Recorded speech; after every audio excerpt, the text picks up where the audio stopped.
Hello, everyone. It is 11, so we'd like to start on time. That's something that we pride ourselves on here. So my name is Dan Mitzner. For those who don't know me, I'm the Director of State Political Affairs for Teach NYS. I'm joined by my colleagues, Ami Bazov at Agudath, Israel, and Sarah Seligson from the Jewish Education Project. We are really excited to be here with you all today.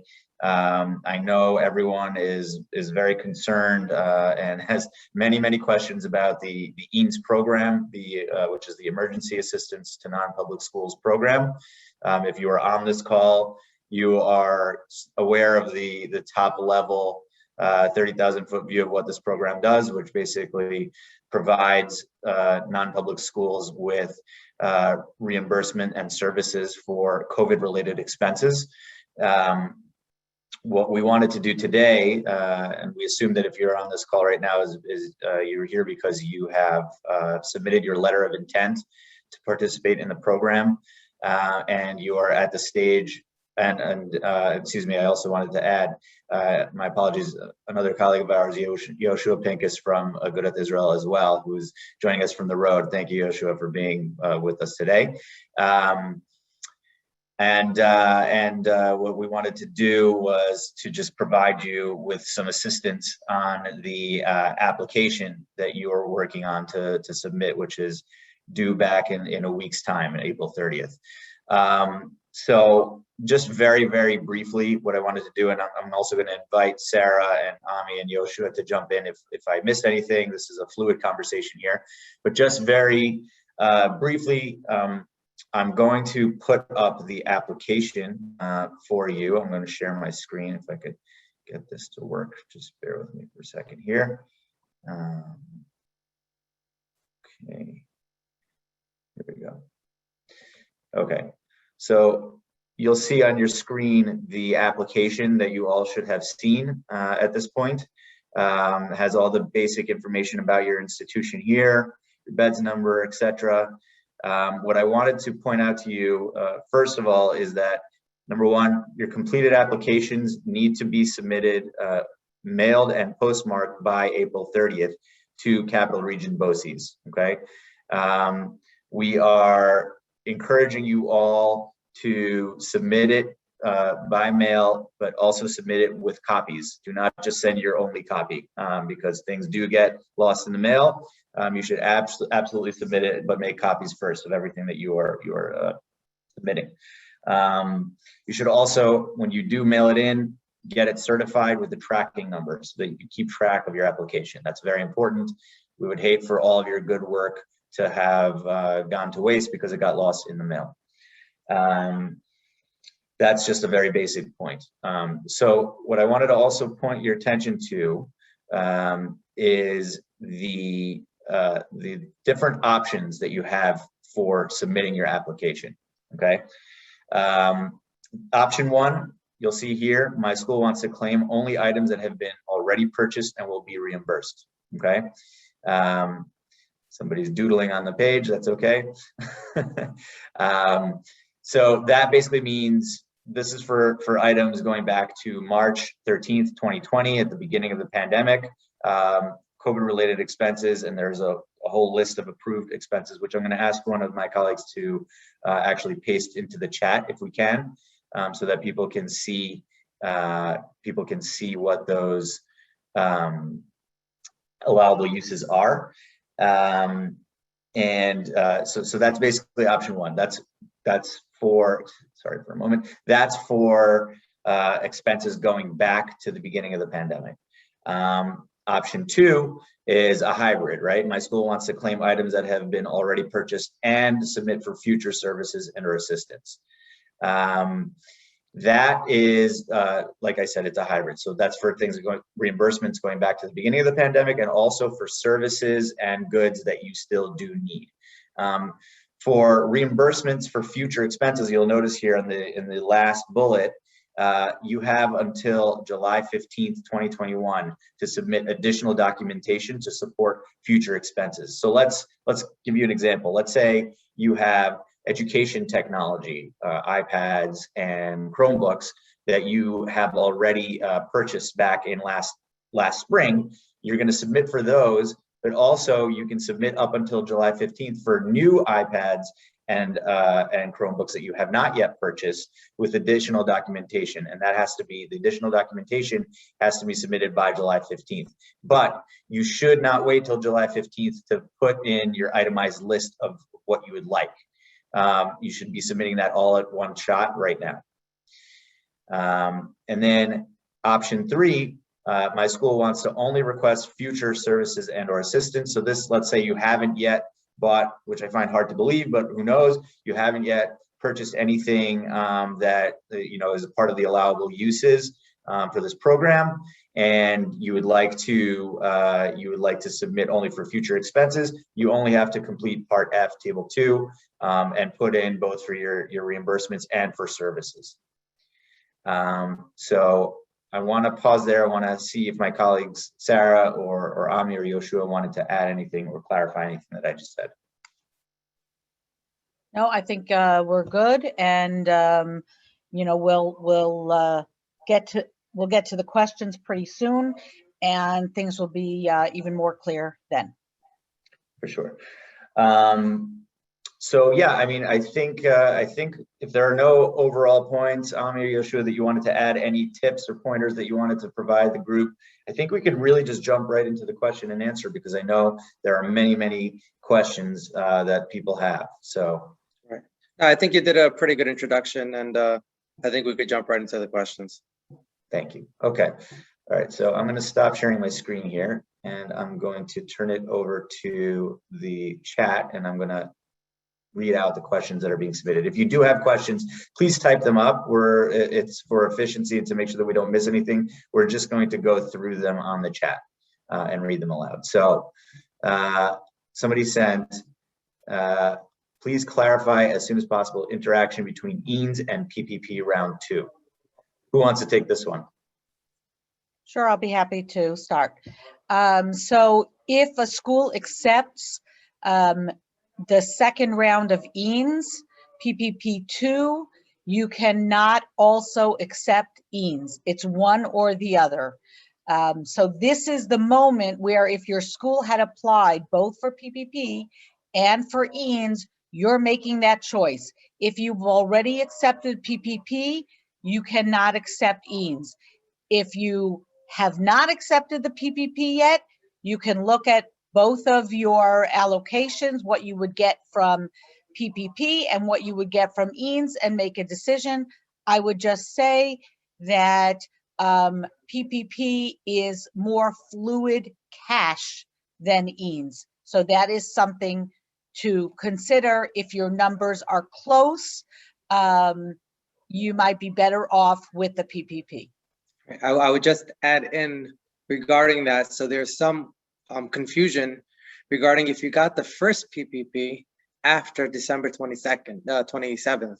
So in other words, the language in law says after December 27th, you can't get both the PPP and the EANS, but I did get an answer, unfortunately. I did get an answer on that yesterday, late yesterday, from State Ed. And at the moment, the answer is the date is what was written. And right. So even if it's PPP 1 that you received after December 27th, you would not be eligible for EANS. But we will continue looking into that to see if we can get that changed, because our understanding is that it was specifically tied to PPP 2, but clarification is needed since the date was put in the statute or guidance. Thank you for that. So I'm just going to add on to that as well. We spoke to Christina Coughlin. She said a good approach would be to look at the intent of the legislative intent. So I guess, again, like Sarah mentioned, we'll look into it. It doesn't look like it's good, but we'll definitely advocate and try to make it only count the second PPP and not the original one. Okay. Thank you. Okay, the next question I have here from Eliza Klein: how itemized does it have to be for future purchases? We don't have exact prices on some new items yet. If you're talking about purchases, I don't think it needs to be detailed. You have categories. We didn't look at that very specifically. Dan, I don't know if you want to share your screen again and scroll down a little bit lower in the application. There are categories that you need to check off. So if you're talking about purchasing for the future, you would be filling out the second table, and you would just indicate the general. You don't necessarily have to have specific costs for anything. It's an estimation, and once you actually have your receipts, that's what you will get reimbursed. You just have to submit everything by July 15th. Right, so here, if you see on the application, there's different categories, and you just put in your total cost, but as Sarah said, an estimate is fine. And then as you get your receipts and invoices, it'll become much clearer. Right. I just want to add that Christina said that there's going to be a second form submitted for those reimbursements before July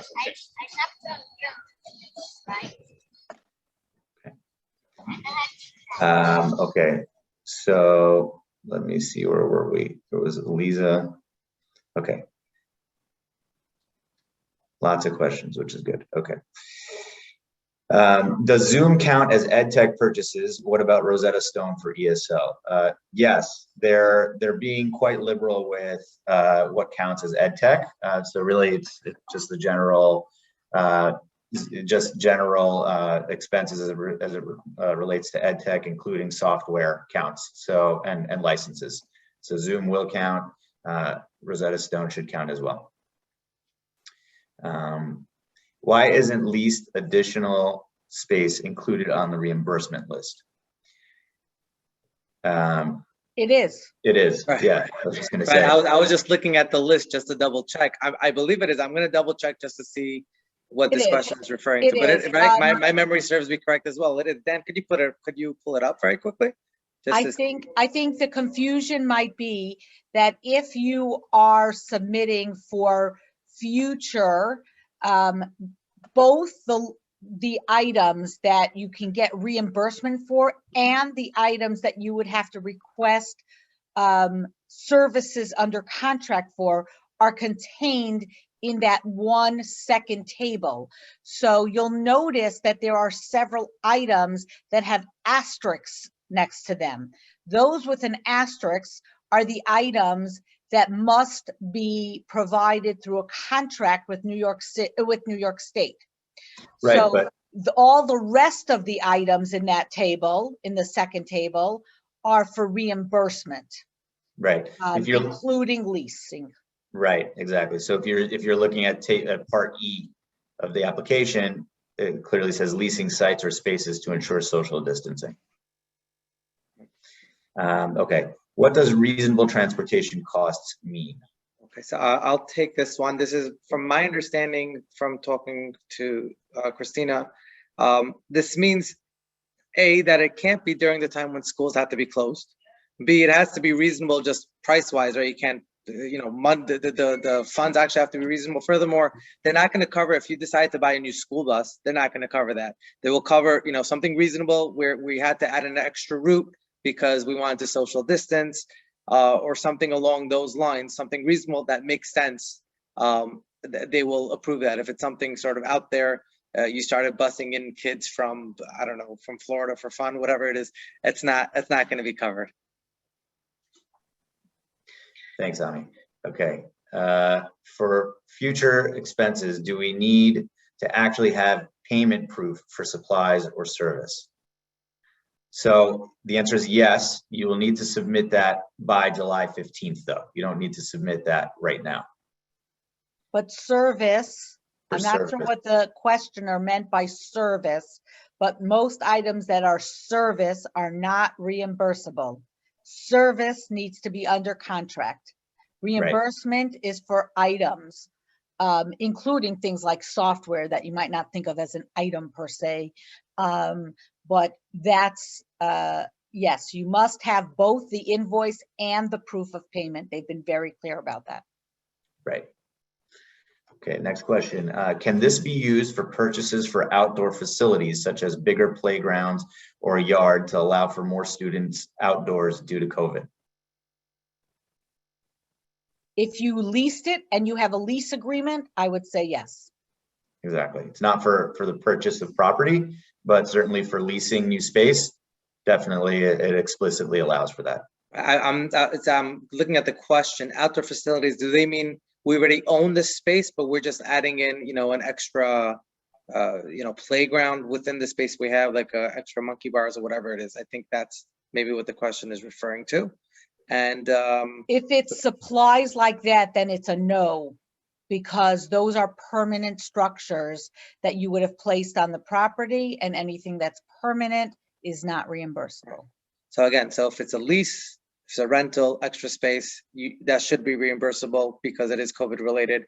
If it's a capital, basically anything, a capital expense that you're fixing something up, it's something, then it won't be covered, right? Did I get that right, Sarah? All right. Correct. Okay, another question from Elisa. Is the invoice letter in Part E, Table 1, something we just assign? Can the table of contents be a separate sheet? And do we need to include a description of each purchase? Okay, so maybe it'd be helpful for me to pull up the application one more time. Invoice letter in Part E. Bear with me a second here. While Dan pulls it up, I'll start to answer. I believe it is just your invoice. There is a table above. Sorry, which was the?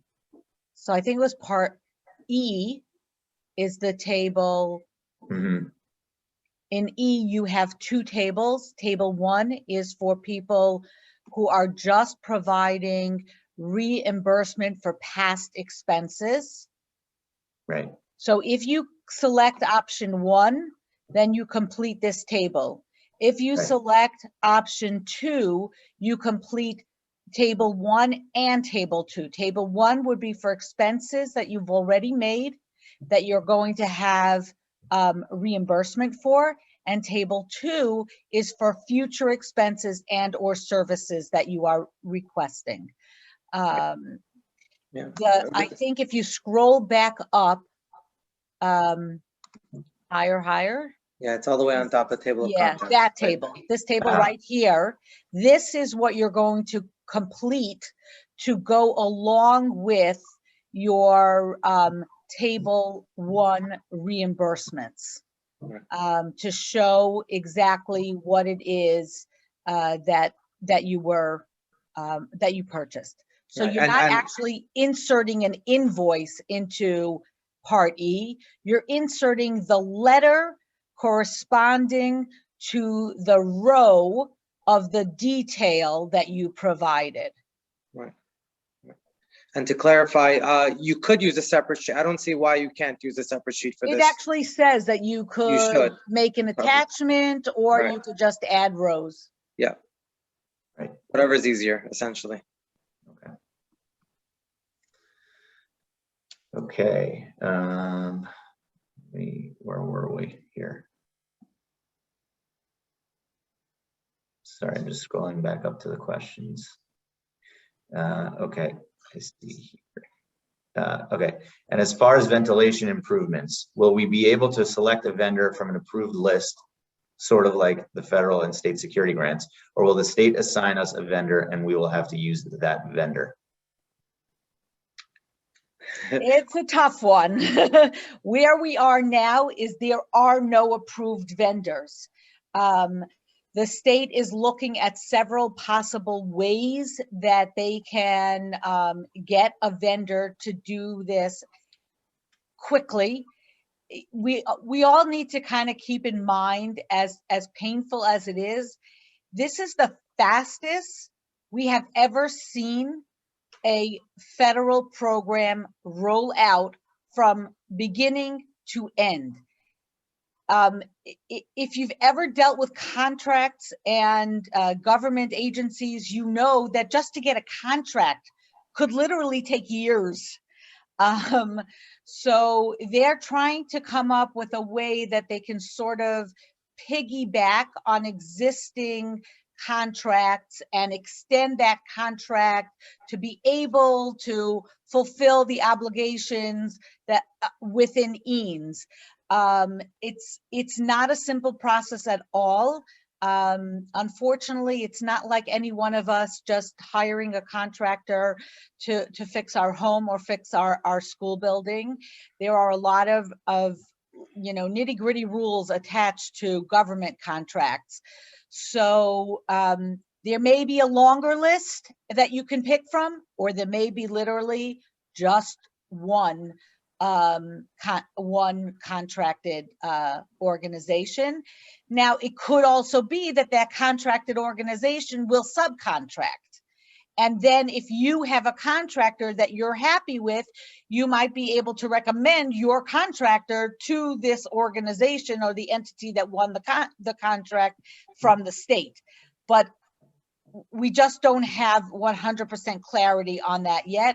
We are working through this as we are implementing this program.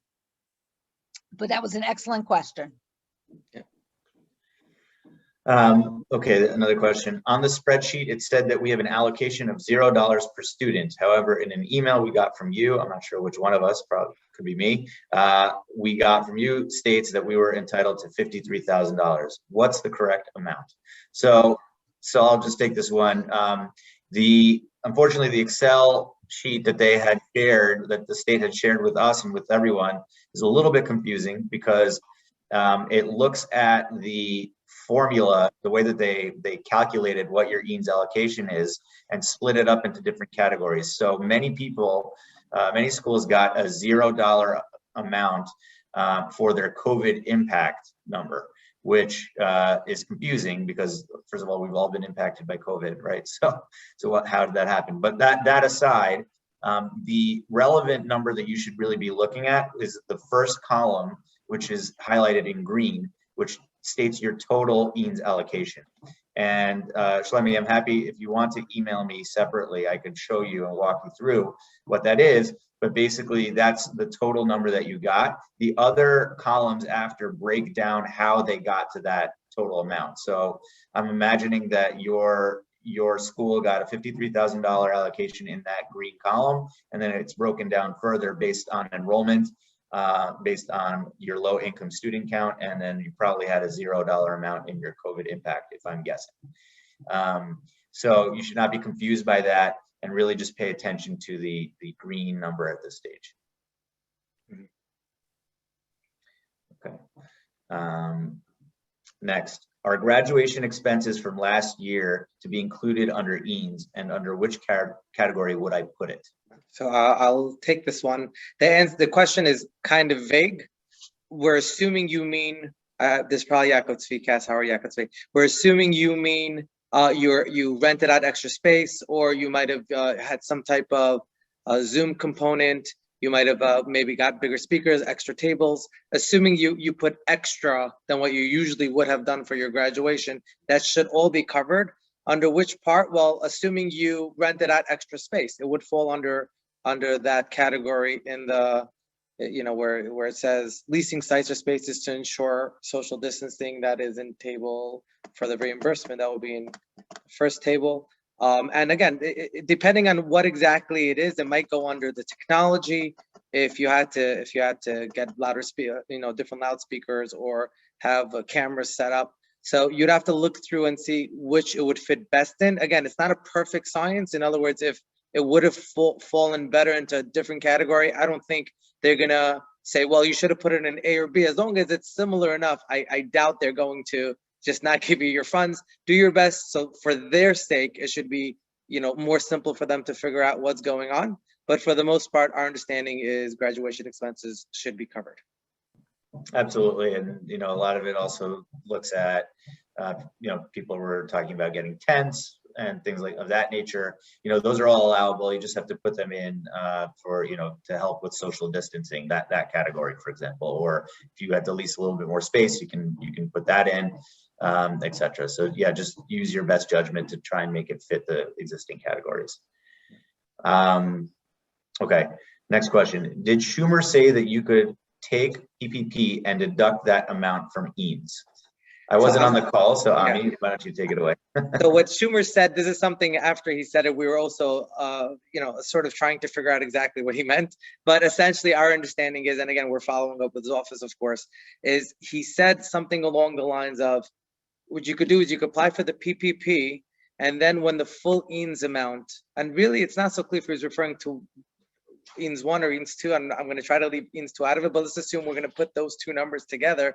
He said that, my understanding of it at least is, if it ends up that the PPP amount, I'm sorry, if the EANS amount is bigger than what you got in PPP, you could take that funding from the EANS, pay back your PPP, and then use the leftover EANS for whatever you want.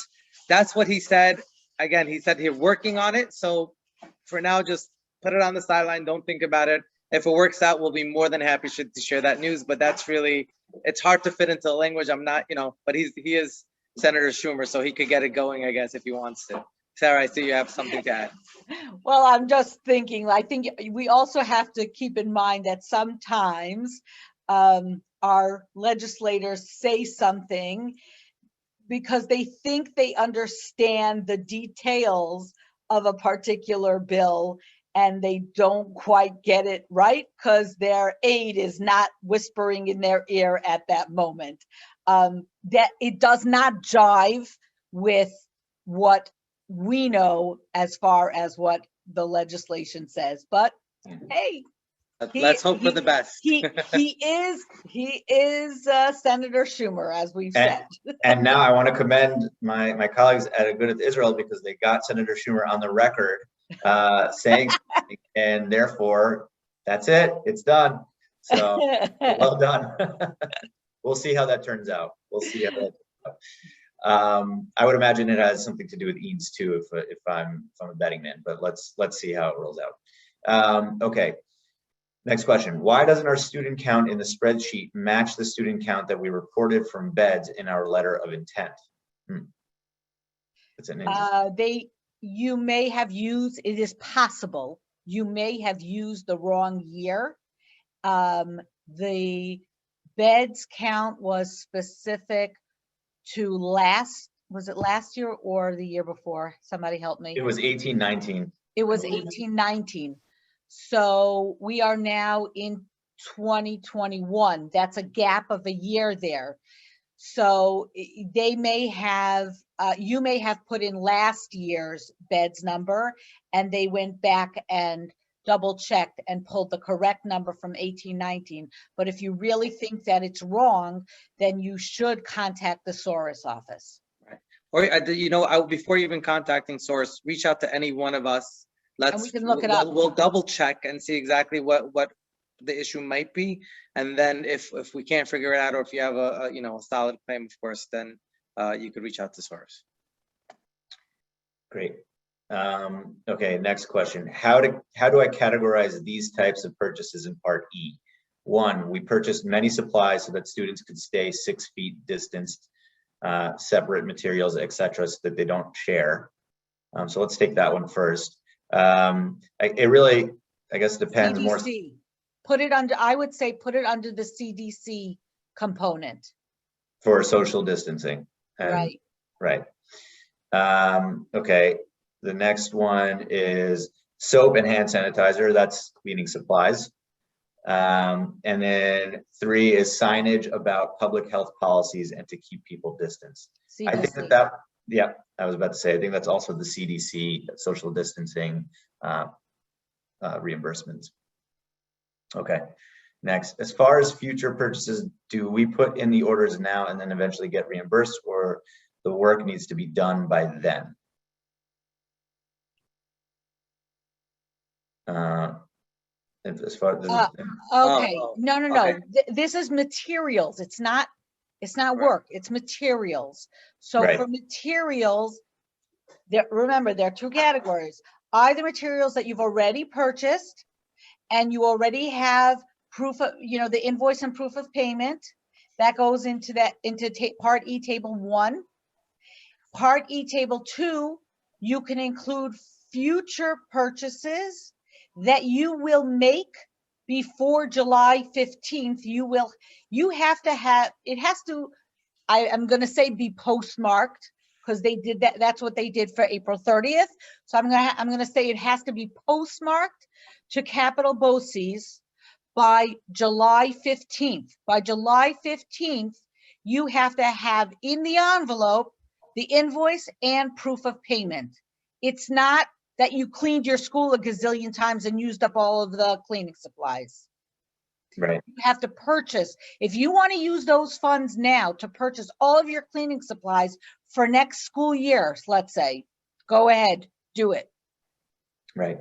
And for services, if that's what you're referring to or asking about, you have to, on this application, put in what you would like services for, understanding that there aren't any contracts yet with service providers. So it's more of this is a wish list of things that I want.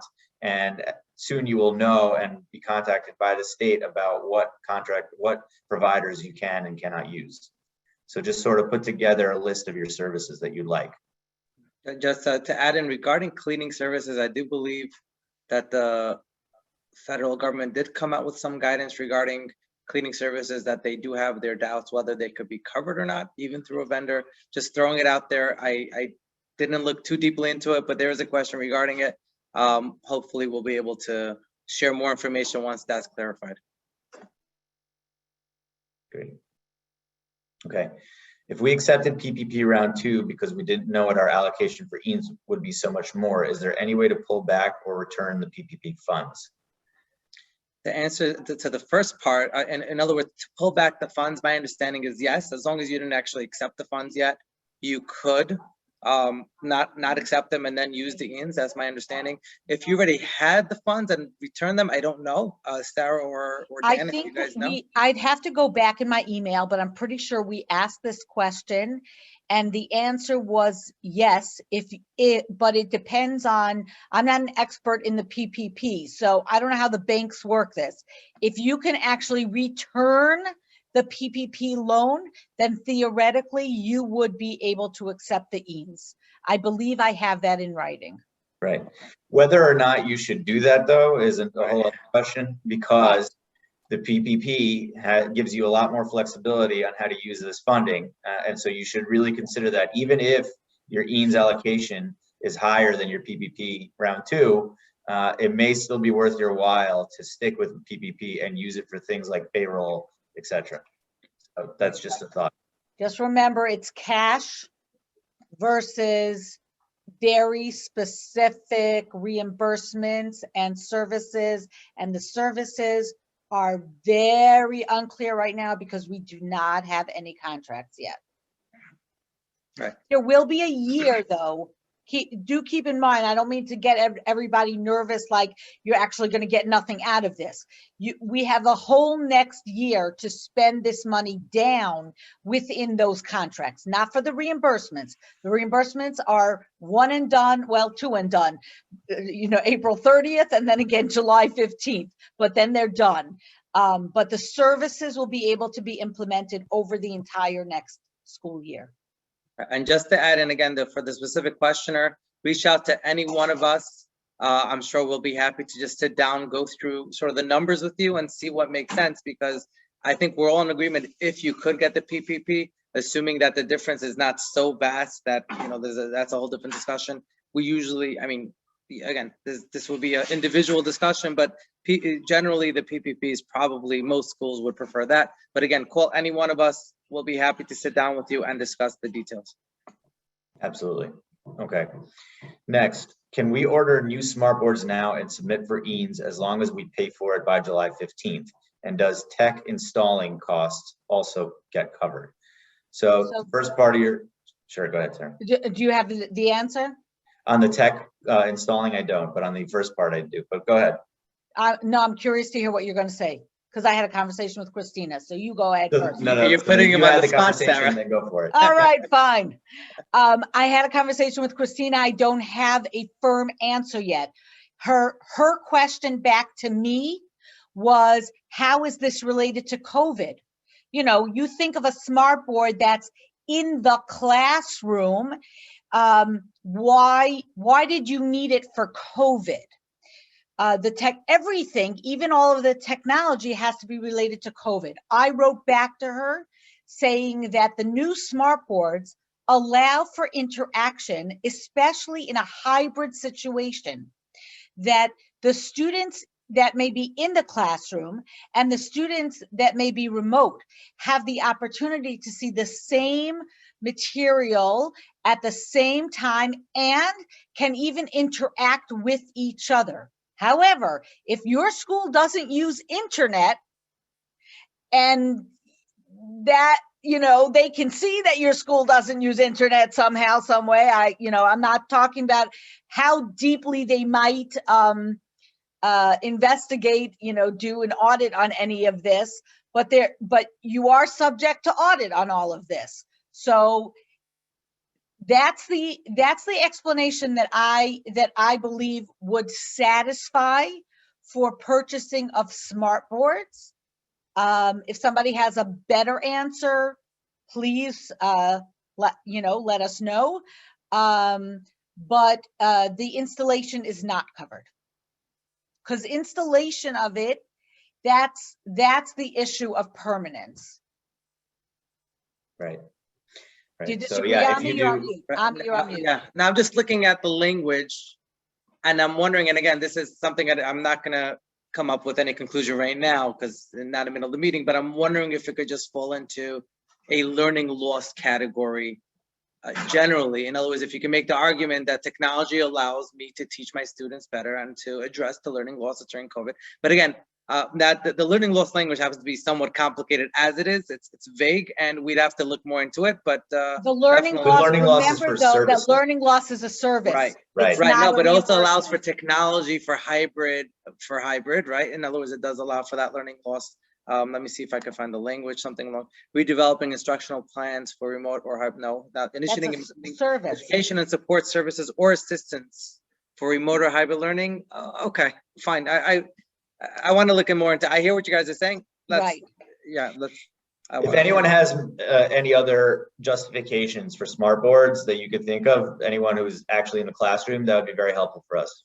So please send that along. Okay. Will we be able to switch money to different categories in future expenses? For example, if we put in $50,000 for ventilation, but use only $25,000, will we be able to move over the unused funds to educational support?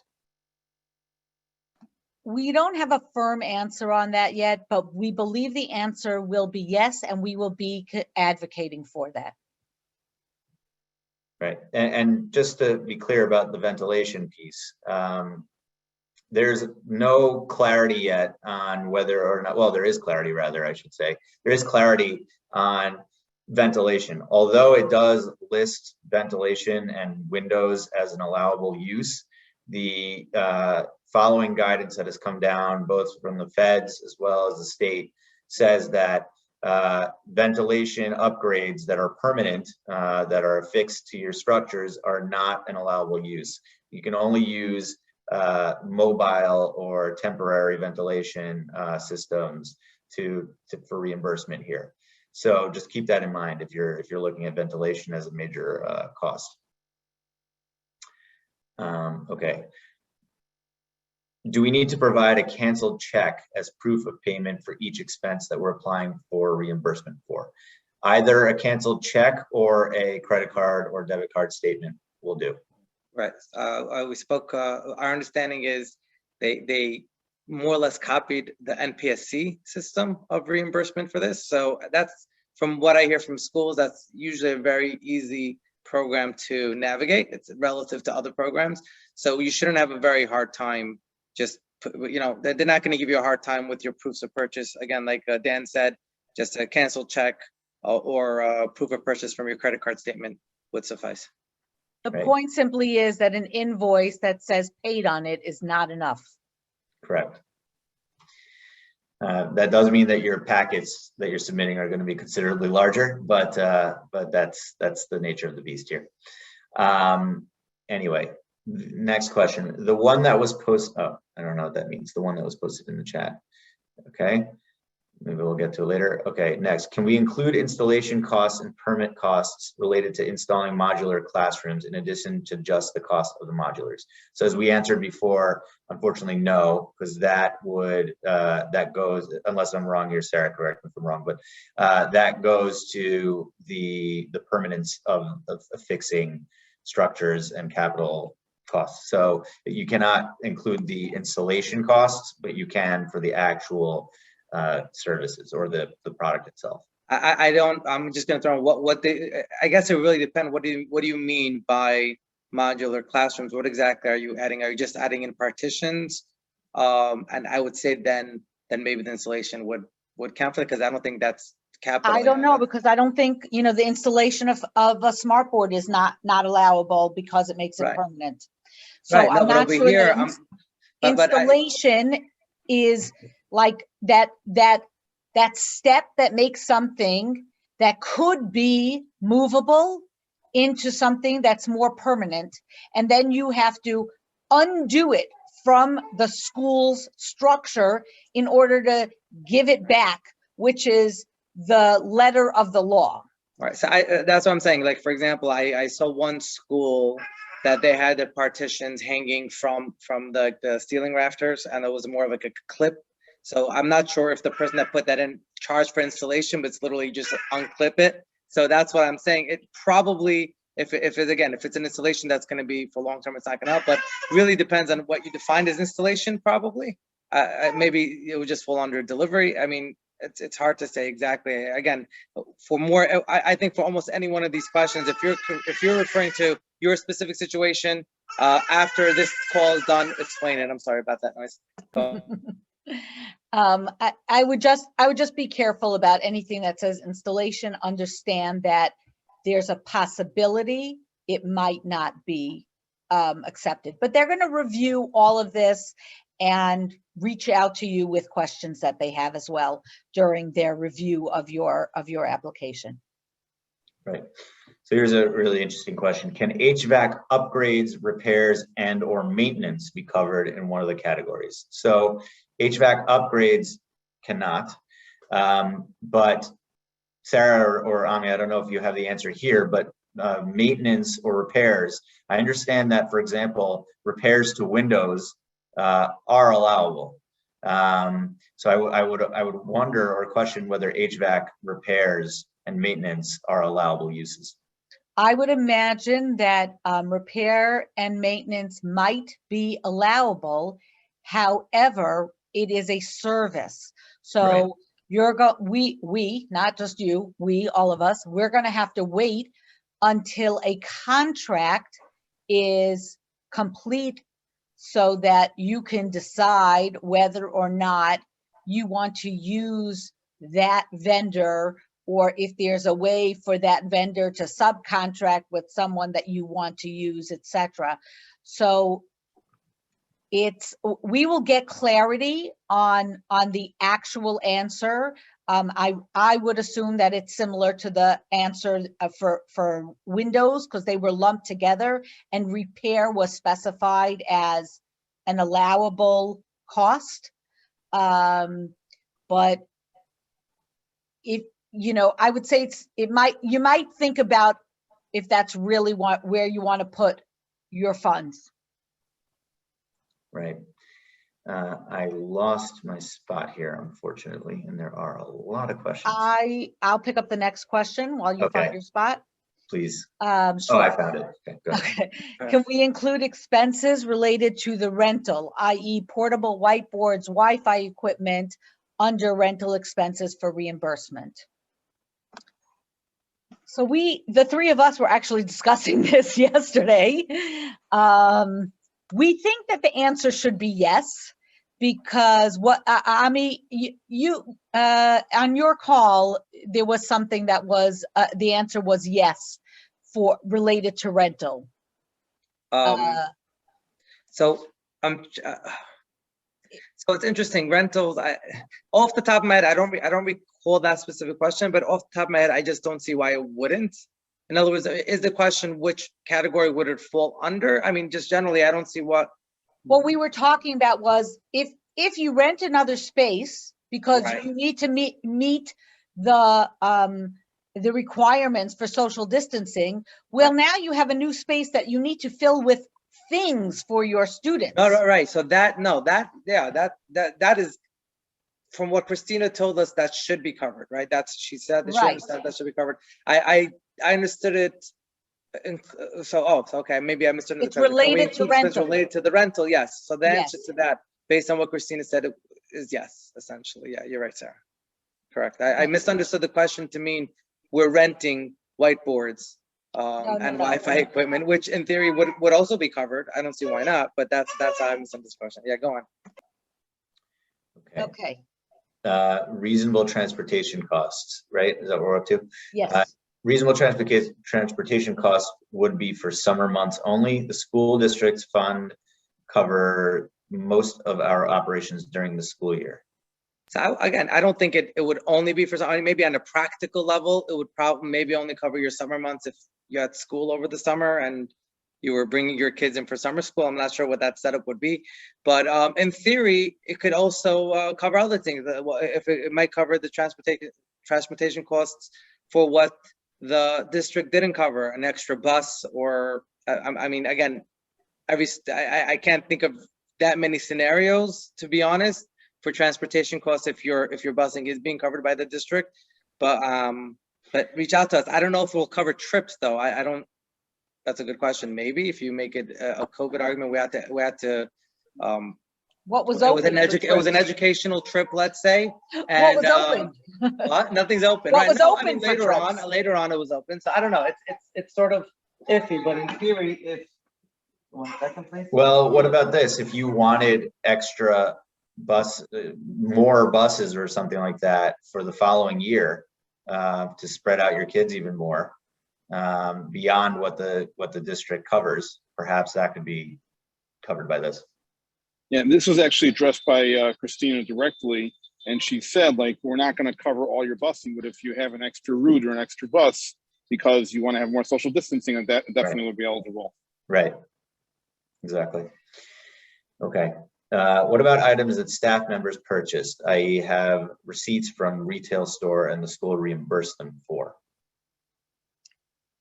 As long as it fits the categories that are allowable for reimbursement, then if you have a paper trail that shows that the school paid for it, I would say yes.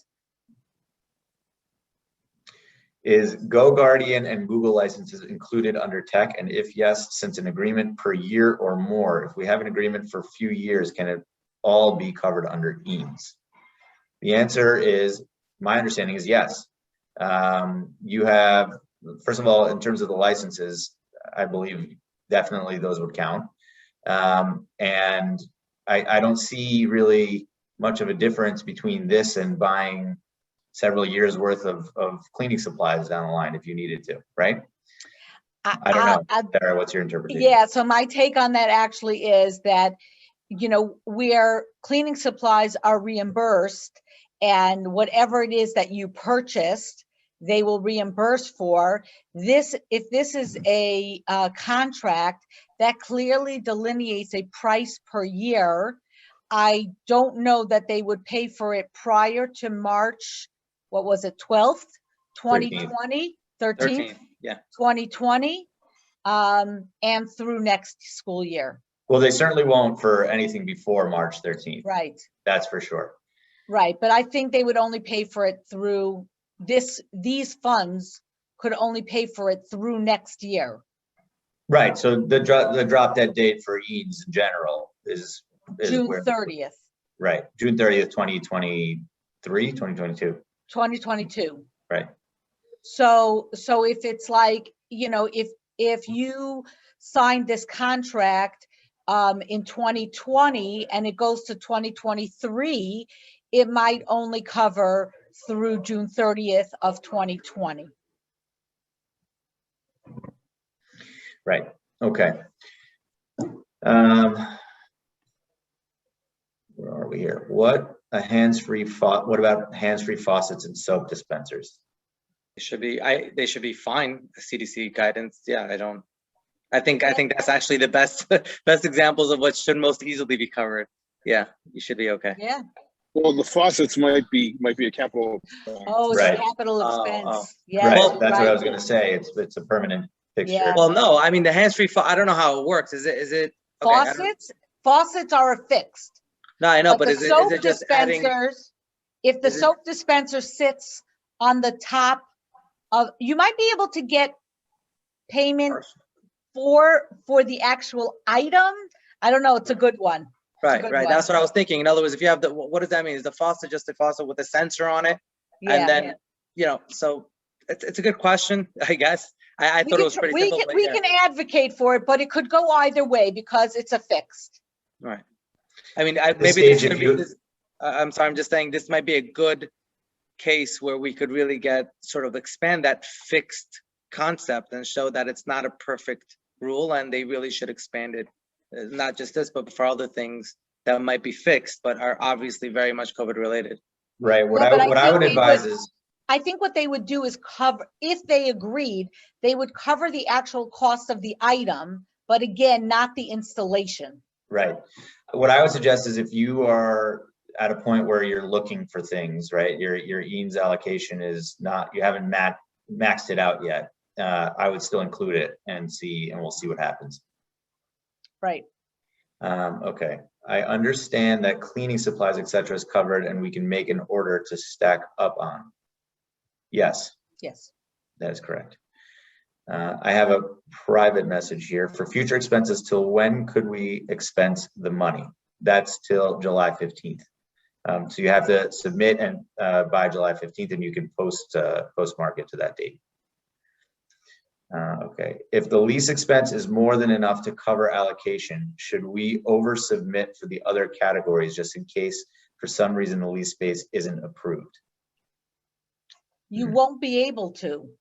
If you're going to submit the lease expense, and let's say you have $50,000 and your lease was for $100,000 and you submit your $100,000 lease expense, you're not going to be able to submit for anything else. I think once you hit your ceiling, that submission is done. But I would add, I mean, it sounds like the questioner is worried maybe they won't cover it. Then what? So we already said that there would be a fallback option, which what we're advocating, in that if something that you set aside for does not get approved, that money will automatically be moved to a different category, probably for the services.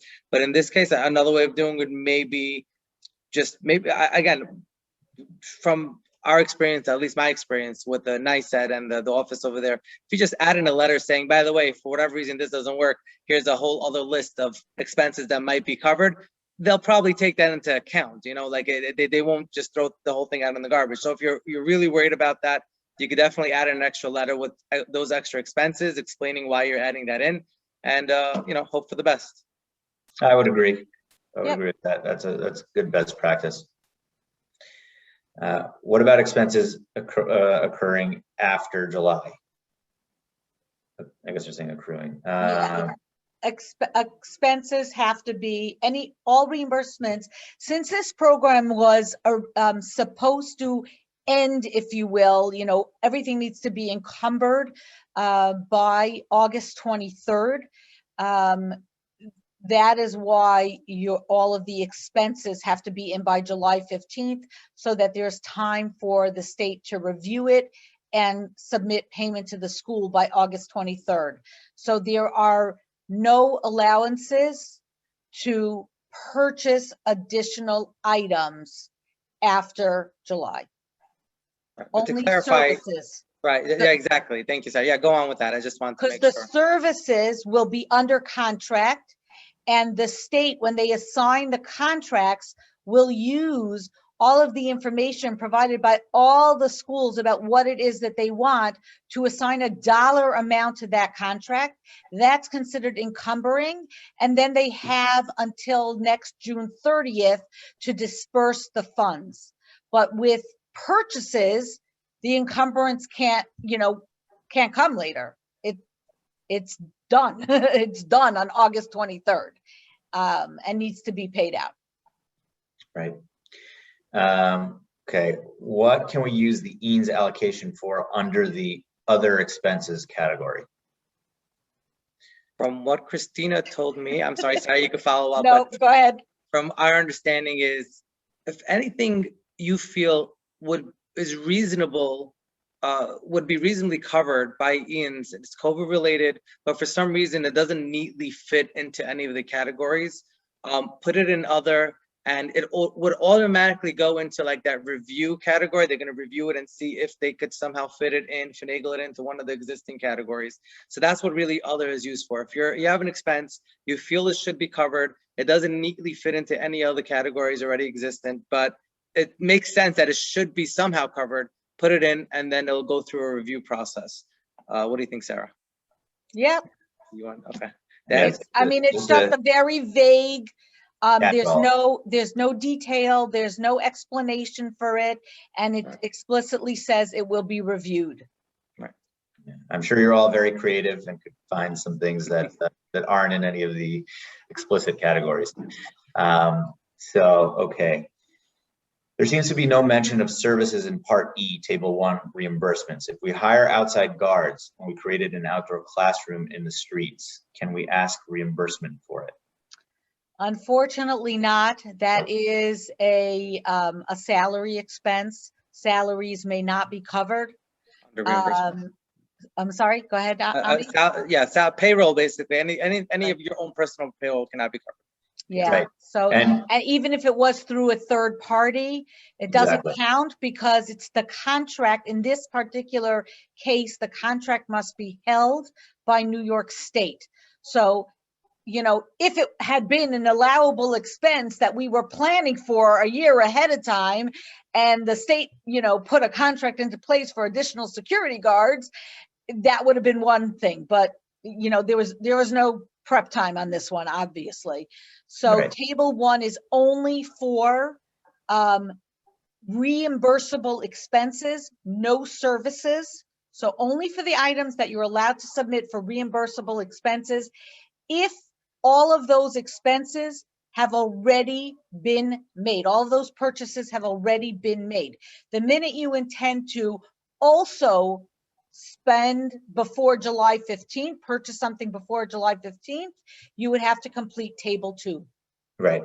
Think of Table 1 as reimbursements for goods as opposed to anything else. It's for tangible items instead of services. Okay, I see covering expenses for services after July 15th. Not sure what that means. No, expenses after, services after July 15th, services are going to be under contract. No expenses after July 15th. Services after July 15th will be under contract by New York State for those very limited categories. You will see them in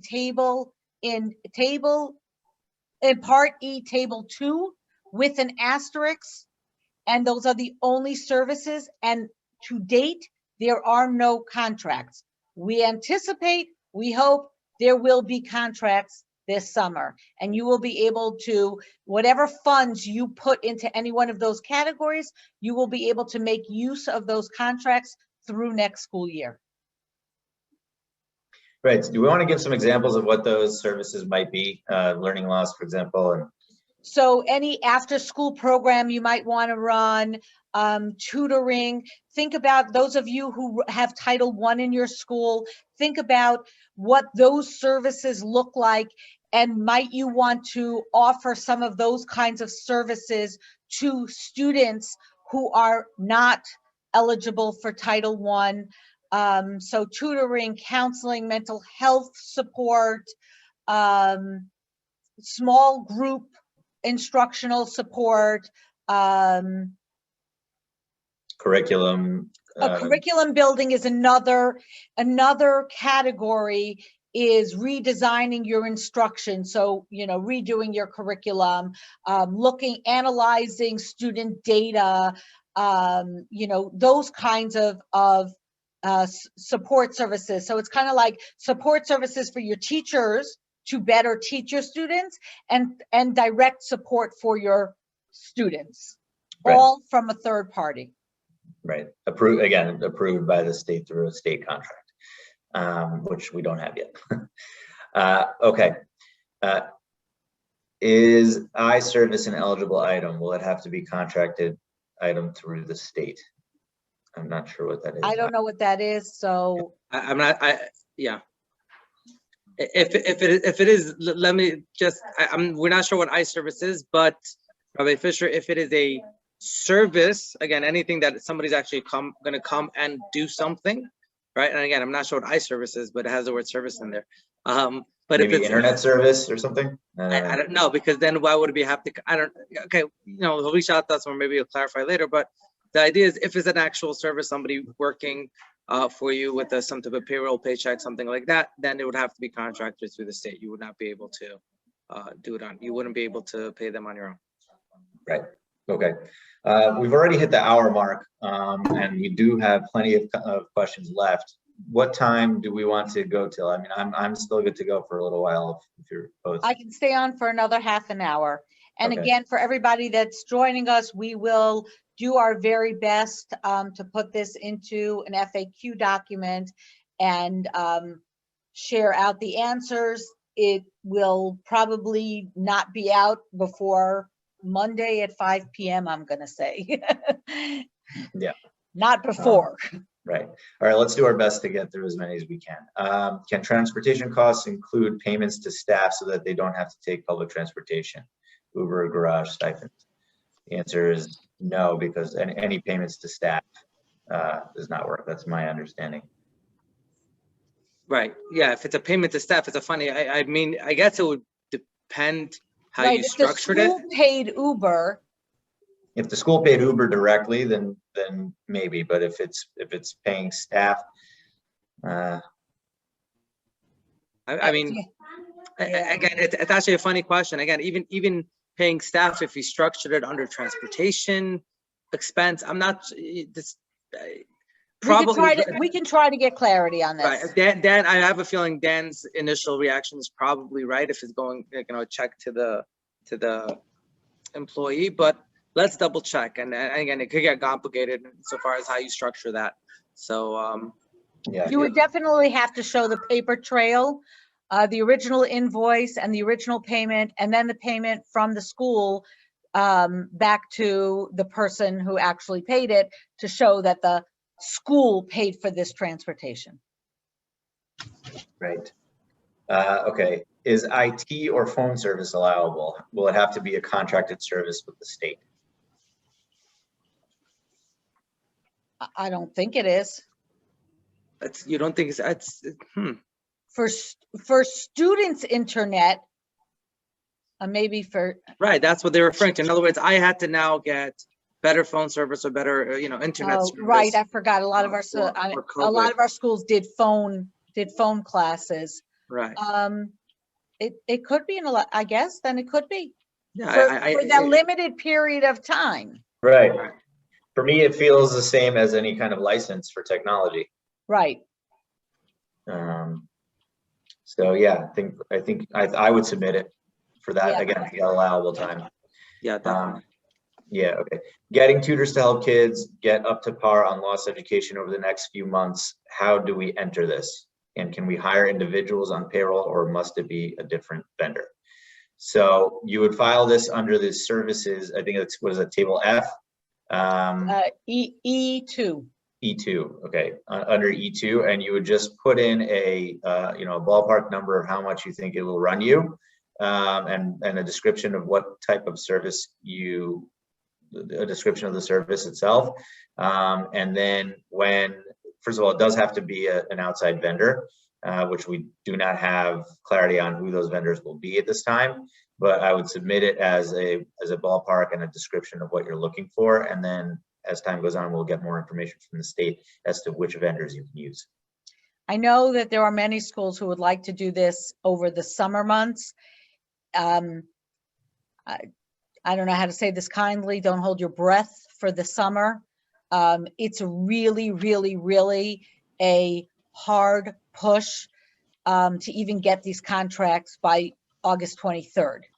So we're doing our best to help the state move this forward as quickly as possible, but this is a very heavy lift. So not clear that those contracts will be available for the summer. Here's another question. Starts off, dumb question, no such thing. But I misunderstood the quote unquote invoice letter piece and used an internal reference number. It would take a huge effort to renumber everything and change them to letter. Are they going to care about letter versus numbers if it's all really typed out? I don't think they're going to have an issue. Yeah. As long as it's clear and there won't be any confusion, I don't think they'll make a big deal letter versus number yet. Exactly. Okay. How can we get proof of payment for future expenses? Well, when you do get them by July 15th, that's when you would submit them. Right. In other words, just to clarify, maybe the confusion aspect of it, again, there's essentially three portions to this, my understanding, and you guys could correct me if I'm wrong. There's prior expenses. There are expenses that you're going to get reimbursed for. There's going to be expenses you're going to get reimbursed for in the future. That's up to July 15th. And then there's the services beyond July 15th that you could get. So regarding proof of payment for future expenses up to July 15th, right now, all you're putting into application is, this is how much I'm expecting to use on the reimbursement part up to July 15th. And then once you actually spend that money, you're going to send in those receipts and you'll get that reimbursed. So just want to sort of go through that process. I'm sorry. Yeah, let's go on. Question here. I never received or used or applied for Title I funds. Can I still receive the amount that is based on low income count? Yes. Yes. Yeah, absolutely. Again, assuming you filled it in properly, it could also be based on your lunch. It could be based on your whatever other paperwork. You have to look at the original LOI instructions, if you will. But if you have amount set aside, you would have gotten it, right? Exactly. Right. Exactly, yeah. If you got an allocation for low income, that means, I hope, that you follow the instructions and you have some documentation on hand in the school to identify, would you be audited, that these children are living below the poverty line. So Right. You did a survey, these are kids on scholarship and you already had their parents' income. You Free have the reduced data. lunch. Right. Right. How can we get proof of, oh, we already did that one. Our playground is too small for students to social distance effectively. Since we have no other playground space, we bought bikes for the students to use in the lunchroom so that they can get some physical activity and be socially distanced.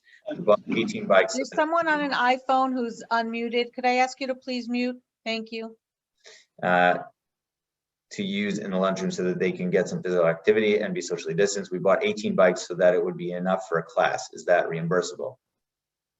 I think it should be. I think the justification is clear and it's not a fixture. So If this sounds like a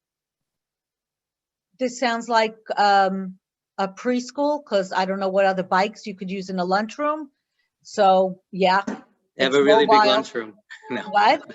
I said they have a really big lunchroom. No, but yeah, probably for smaller grades. And yeah, I think we're all in agreement. It should be covered. Should be. It sounds, yeah, makes. maybe it's like those stationary bikes. It's still Concerning a spin. movable. Right. A spin class. I don't know. And it was for their mental health. Right.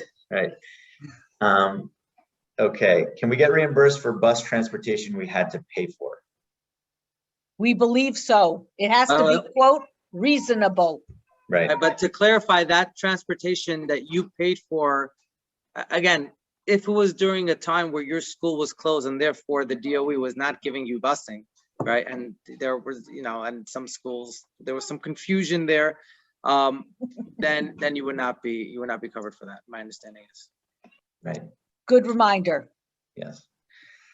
Can the allocations change, such as if other schools chose not to submit their application, or if the state realized that some schools did not list the funding that they received from the government and as a result changed the amount of their COVID impact, or if some school did not use up their funds? The answer is yes. This is an estimate, and it actually says that on the application. The EANS number will change, not might it change, it actually definitely will, because for all the reasons that you listed. And so just use the EANS number as if it is your actual number, but there will be an adjustment for sure. Okay. This is another Schumer question, so I'm going to let you handle it. I'm going through it, and the answer is, again, it's not really a Schumer question. I mean, he said about Schumer, but the question is really, I got the PPP, but the EANS amount is so much more. What should I do? And part of it is based on what Schumer said. And again, we don't know. I wouldn't make any actions now based on that. Let's put it that way. If it works out, great. And if not, just don't worry about it. But insofar as that specific, again, question, it could get complicated. I recommend calling any one of us. We'll sit down with you. We'll try to work it out. And at the end of the day, we're only going to be able to give you a recommendation. It's your money. It's your school. You guys have to decide what works best for you guys. But again, reach out to us. We can help you understand the parameters, right? But you really need to sit either with your board or your finance team or your accountant to figure out what makes the most sense for your school. Exactly. Every school is different. We can't take I'm sure you all understand, none of us can take the liability of making such a decision for your school. 100%. And again, yeah, I'm sorry, then go on. No, I was just to kind of reiterate what I said before, just as a consideration, not don't take this to the bank, so to speak, but that's very literal actually in this case. You know, the PPP loan provides you with a lot more flexibility, and as Sarah said, it's cash in hand as opposed to reimbursements or you know, services that are very, very, very specific, which you know, through EANS. So when you are considering whether you should do PPP or EANS, remember that there's a major difference in how you can spend down this money. That's not to say that it might not still be worth it for you to do EANS, but just that, like both Anthony and Sarah said, you should take that all these factors into consideration. That's what we're saying. Call us, will help you sort of take all those factors in. Like, just something that comes to mind, I don't want to spend too much time on this question specifically, but if you have bigger classrooms, which means you have, let's say, less teachers, less staff, you're gonna get less money in the PPP. But if you, so then you're gonna probably have more money because you have more students in the EANS, and then you're gonna have to work out just that money versus, but if you have, let's say, smaller classrooms with a teacher and an assistant teacher, you're gonna get more money in the PPP and less money in the EANS because you have less students. This all goes into the calculation of how you want to do it. Where do you, and another question you have to look at is, how do I foresee using the EANS funding? Right, this is what Dan is really touching up on is, okay, I have this EANS money, it looks great, it's a nice big number, now what? And call us, let's try to figure out now what, and we'll see what works best. Right, okay. If one received PPP round 2, would that affect EANS 2? So this is from my understanding, and correct me if I'm wrong, it's still unclear. We don't have a firm answer on this from the feds, so stay tuned. But really, EANS 2, there's many questions around it and how it's going to work, and it's unclear. For the time being, I think we should all be laser focused on EANS 1 and just trying to get through this application. And soon we should have an update on what happens with EANS 2. But just know that all of our organizations are submitting comments, and we're advocating aggressively on Capitol Hill to make sure that EANS 2 is as favorable as possible for non-public schools. We understand that they intend to restrict it in many ways, even further than EANS 1, and our hope and all of our efforts are being put into making sure that that does not occur. So, and if you have time, please go on to the ed.gov website. In the Office of Non-Public Schools, you'll see the opportunity to comment on EANS 2. Please submit a comment. Talk about the needs of your schools and the need for EANS 2 to be less restrictive. Right. And just to add on, if you have any connections whatsoever to your local politicians, which I'm sure a lot of administrators do, reach out to them, tell them what you think, tell them you want the EANS, and let them work for you. That's kind of their job. So again, grassroots efforts is really, really important. I don't think any of us could state enough how much a simple phone call sometimes just from a constituent could really, really tip that scale. So, and I'm sure Sarah and Dan have that experience as well. It really makes all the world of a difference. So if you could, and you feel you're sort of knowledgeable enough about the issue, reach out to whoever you can, and even have your parent body maybe reach out. Absolutely. Okay, I see this question's been asked before, but I'll just reiterate. Will it pay for expenses occurring after July 15th? So not for reimbursements, but again, for services, that does count after July 15th, but we are waiting to get those contracts in so that you can actually receive those services. But July 15th is the cutoff date for reimbursements. I understood that Senator Schumer meant that you could have PPP and EANS, but you cannot have forgiveness on the PPP in such a case. Maybe. I mean, that you could summarize it that way, but again, as of now, do not act on what Senator Schumer said, because it's not written anywhere, and until it is, no one's going, you can't, when you go to the state for reimbursement or for the PPP and say, no, but Senator Schumer said at the, at the webinar, they're not going to do much with it. Again, like Dan said, we do have him on record, so we can push him a little bit forward. And again, as we all know, he's a good friend for our communities, and therefore we could try to do what we can. But right now, just pretend like he never said it. I have no other way of saying it, right? Just, for now, and hopefully if it works out, it works out. But you can't make any decisions now. Again, and you have a very short deadline. So you can't make any decisions now based on what he said until we have better clarity. Yeah, I think Ami's advice is sound. I would not rely on what Senator Schumer said on the webinar for the purposes of filling out your application here. Can we buy tables and chairs for social? I think the answer is yes. I think it fits under the category of CDC and social distancing, and they're movable, so should be good to go. If we purchase additional, sorry. I just want to add on. There is a sort of a question, like what we do think is good, but if they push back and say, okay, well, you have 300 students, you got 300 new desks, that's not really social distancing, that's just you getting new desks, right? They could do that. We don't think they will. We hope they won't, right? But in theory, if they do that, you would have to come with some type of COVID-related expense as to why the COVID germs were on the old desks. I'm not sure, but you'd have to come up with something to sort of justify that. It's a fair point. If we purchase additional technology devices so people don't share devices, and we now need additional access points, can we apply for those access points? Yes. Yes, absolutely. And we know that access points are mobile because we fought that fight in the SSBL, sorry, Smart Schools Bond Act. So yes, go for it. Can we use this money for a summer tutoring/mentoring program if we claim it's to help students get up to par due to COVID? Do we have to use an approved tutoring service from a list of vendors, or can any individual tutor consider themselves self-employed and as their own vendor bill us? I think this was asked and answered, and you would have to use a state contract. Those contracts don't exist as of yet. We don't know that they will be available for this summer. It's the best we can do. Can we include rentals for copy machines or a lease?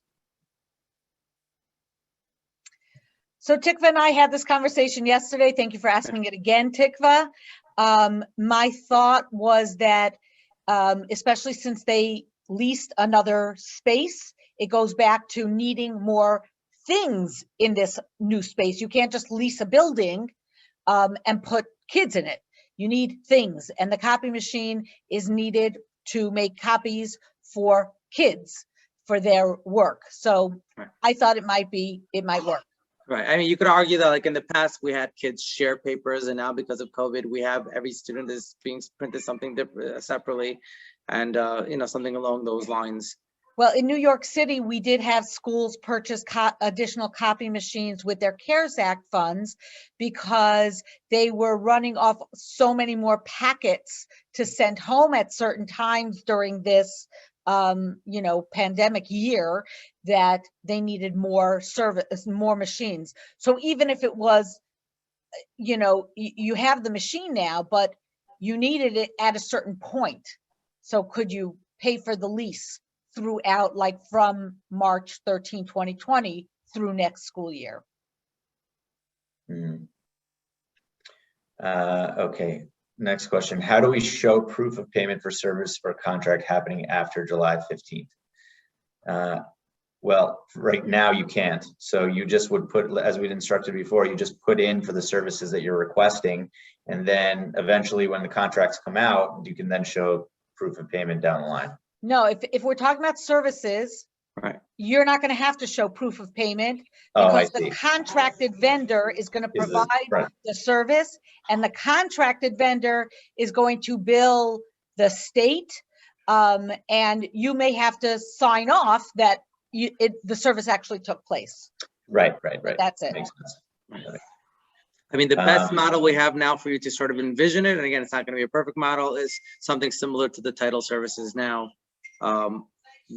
Hopefully better than that. That's what we're hoping for, something more expansive and something easier to use, but that's the basic idea. Yeah. Is it possible to cover money for English studies? And if so, till when? If you're talking about your own teachers, no. Right. Not under EANS. Yeah, I don't know under anything really, but it's another story. Well, No, CARES. No. I think CARES, with the yes, CARES working on Act, you that could go with New York City. right. With the CARES Act, you could go through a third party. With the EANS, I mean, we had this discussion yesterday, Sarah. I think that the language is somewhat vague and there's room to advocate. We could try. You're right. On its face, it seems like it's not coverable like it is in CARES, but we're definitely going to try it. We're definitely going to ask and see what happens. It doesn't hurt to ask. Worst case scenario, they'll just look at you like you're crazy, but that's okay. We're used to that already. Yeah. I don't envision NICEAD saying yes to this, but we definitely will ask. Yeah. And I'd be happy to be proven wrong. Is payroll considered reimbursement and must be done by July, or can it be considered service for next school year? Payroll is not Payroll is not. allowed. Correct. Smartboard installation, no, we already did that. How do we show proof of payment? All right, I already answered that. Better smartboards equals better visibility for all in-class students and when they are sitting further away than ever. Okay. Okay, great. Thank you for that. Is installation of internet or phone lines in classrooms to connect to students at home covered? Again, this goes back to the installation question. Right. You could try, but very hard to know if they're going to cover things that are considered a service that's called installation. It's not a product, it's a service. So, but we can try. We'll ask. You guys can put it in. We'll see what happens. Okay. And if it allows tutoring, mentoring in the summer, how can we get reimbursed for services after July 15th? Okay, we already answered this question. We had to purchase new smartboards for rooms that weren't used as classrooms before, but had to be used as classrooms this year due to social distancing needs, and then need to spread our students. So I think this part Definitely is allowable. right. So I just want to say this part, I think the next few are when Dan said, if you guys think of any good ideas for the smartboard. So this is sort of going back to when he said that you had a bunch of messages relating to good claims for the smartboards, which, you know, if the Q&A does come out eventually, it's 144 messages. So I don't know who's putting that together, but I'm electing Dan. It's gonna be a lot of work, but we're splitting it. We're splitting right, it. We're splitting it. Okay, that's fair. We'll see about that. But you could put them all. You know, we could put that all in the Q&A, sort of all the different suggestions if we feel it makes sense. For sure. What about MERV 13 filters? I thought yes, because they are just the filters, And they're Oh, but they're- recommend, what? No, go ahead. They're the filters for existing HVAC systems. They are, what's the term they use for something that you use it once and, you know, it's done? It's a, Perishable or Disposable? disposable. not yes, disposable, but there's a consumable. It's a consumable. So it doesn't go back to anybody. It's recommended by the CDC. I thought there's a good case for it. Right. Okay. Include it if you have it. How can receiving PPP round 2? Okay, we already answered that.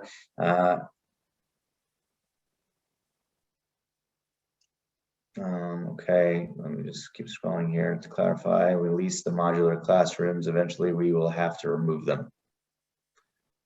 Okay, it's good. Oh, they were Fixing- leased. If it was leased, Right, I would think that's easy. Put it in Yeah. under the lease. right, exactly.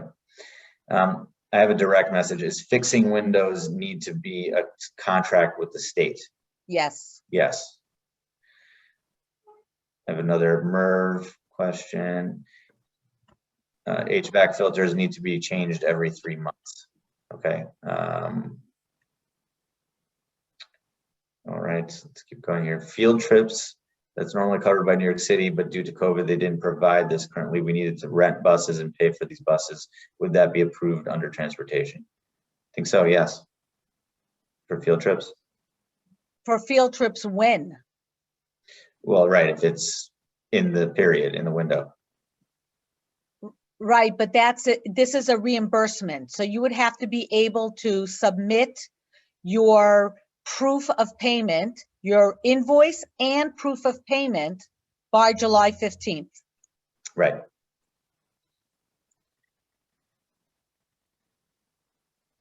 Can we make a rental contract now for the next 18 months for space and get paid? I don't know because again, it's a reimbursement and you'd have to show proof of payment. Well, a rental contract for what, right? Space, oh, more for- space for Mhm. social Oh, for distancing. space, I see. I want to take a step back. Maybe I'm wrong. The CARES Act funding allowed for space rental as well? It did, didn't it? Theoretically, yes, but I Yeah. don't believe anybody has been able to do it because in New York City, everything has to be under contract. Including the really including the space rental. That's ridiculous. But, How are you going to get reimbursement? How is the city supposed to pay the school back? right. And this is No, our right. But in theory, that's what I'm saying. Right. I'm not talking about the reimbursement part. I'm saying let's say for you have 18 months. So let's say you're gonna get reimbursed for the first, I don't know, 8 months. For those last 10 months, in theory, you could use your CARES funds to pay for that. Oh, yeah, but in a big theory. Right. It's work, but in I can't language, if I listen, recall. you know, Nama and I think do most of the work there, and you know, everybody certainly plays a very strong advocacy role, but I don't see, I don't know how that would happen. I just don't know. Listen, admittedly, you are the expert in contracts, absolutely. And if it's impractical, essentially, okay. But let's, I guess we could always bring it up with our DOE friends and see how we'll bring it up, but we still don't have a contract with their, sanitation supply people. So, as an example of something that a contract exists for. Right. Okay. How soon after we send this application in do we receive the money? Their deadline to pay you for items that are reimbursable at the moment is August 23rd. There is an option for the state to tell the feds that in good faith, They have implemented the program, but they have not been able to get through everything yet. And could they have an extension? And the feds have said that they will grant those extensions. So it is unclear when those payments will be made. Right. I think it will be on a rolling the truth is I shouldn't even say that. I don't know if it will be on a rolling basis as things get approved, or if they wait until they can like do a big bulk payment. Ami and Dan, do you have more experience with that? I mean, like if it's going to follow the non-public school NPSC security equipment grant, then that's a rolling payment. As things come in, as they get approved, payment goes out to individual schools. Yeah. But I don't think we have clarity on this Right, yet. you can't say for sure. I mean, personally, it's one of those things, put it in and just pray, I guess. And hopefully it'll come in on time. It may take a little while. Yeah. There's a question about a lease after July 15th for space. Oh, right. So that's what we were just talking Right. about. I don't know. You know, theoretically, they should be allowed to, you know, could the state say it's an encumbrance to this school by August 23rd, and they will pay out through June 30th as proof of payment comes in. But remember, usually the state only cuts one check per program per year for a school. So you might get paid to where you are today. And then again, at the end of next school year, we could bring it back, but I don't know. Does anybody have a better answer than that? It could be considered an encumbrance to the school is what I'm thinking. Okay, what about professional development? That is part of the services. Right, exactly. That's part of the services. Okay, IT or phone service, we answered. Okay. Till when can contracted items need to be completed? So what's the drop dead date for contracted items?